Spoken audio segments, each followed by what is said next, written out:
if it's in with the one in the first inversion, notice here I'm starting with thumb, pointer, pinky. That's because the 4 chord is the chord that's in root position. And so to move to the first inversion, I would, if I was starting from the 4 in the root, I would just keep my pointer finger still and move my thumb over. Think about when the 1 chord was in the root position. Whenever I went to 5, remember I just moved my thumb over, and then my pointer stayed still, my pinky stayed still. Same deal whenever you set up your 1 chord in first inversion, you have to think about where it's coming from, the root position chord in the exercise.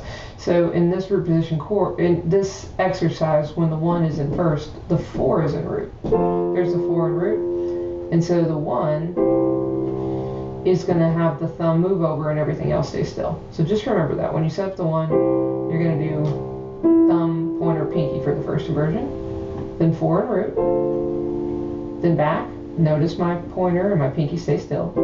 I'm just moving my thumb. To the 4, add 2. There again, you know, instead of playing the 4, I'm playing the 2, but it's still my pointer finger. My pointer finger hasn't moved. On the 5, that's always where the big movement is. So from 4, we're going to stretch the thumb down. Do that 5 sus to 5. So that's probably the hardest movement. I'm going to do that again. Here's the 4, add 2.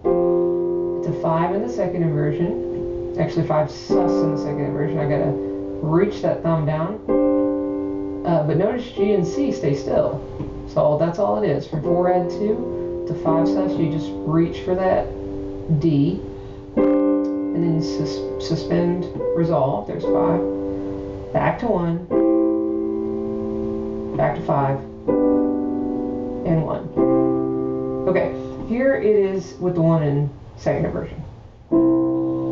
Now, remember what I said? You have to think about setting up your hands starting from the chord that's in root position. So whenever you have the 1 chord in second inversion, which chord is in root position? I'm actually asking you. So when the first one is in first inversion. Second inversion. When 1 is in second inversion. Okay, second inversion. Then 4 will be in root? Nope.